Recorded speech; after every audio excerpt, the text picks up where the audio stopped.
ঢাকা বিশ্ববিদ্যালয়ের শিক্ষা ও গবেষণা ইনস্টিটিউটের শিক্ষার্থী শাহরিয়ার আলম সাম্য হত্যার বিচারের দাবিতে বৃহস্পতিবার সকাল থেকে সন্ধ্যা পর্যন্ত শাহবাগ এবং ইন্টারকন্টিনেন্টাল মোড়ে অবস্থানের ঘোষণা দিয়েছে ছাত্রদল।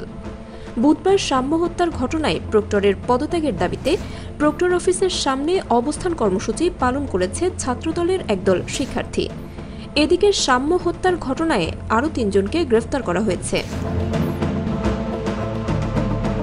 ছাত্রদলের দপ্তর সম্পাদক জাহাঙ্গীর আলম স্বাক্ষরিত বিজ্ঞপ্তিতে বলা হয়, ছাত্রদল নেতা শাহরিয়ার আলম সাম্যের হত্যা মামলার তদন্তে গাফিলতির প্রতিবাদে এবং হত্যাকাণ্ডে জড়িত মূল ঘাতকসহ সব আসামিকে অবিলম্বে গ্রেফতার, সুষ্ঠু বিচার এবং নিরাপদ ক্যাম্পাসের দাবিতে বৃহস্পতিবার সকাল 9:30 থেকে বিকাল 5টা পর্যন্ত শাহবাগ মোড় এবং ইন্টারকন্টিনেন্টাল মোড়ে অবস্থান কর্মসূচি পালন করা হবে।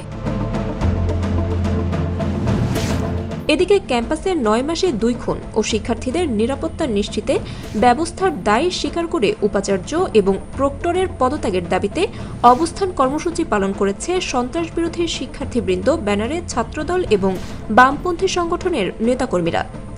বুধবার দুপুরে তারা প্রক্টর অফিসের সামনে এ কর্মসূচি পালন করেন। এ সময় তারা আর চাই না এনএসআই এর প্রক্টর, ক্যাম্পাসে লাশ ঝুলে প্রক্টর কি করে, আমার ভাই কবরে, খুনি কেন বাহিরে, বিচার চাই, সাম্য হত্যার বিচার চাই ইত্যাদি স্লোগান দেয়।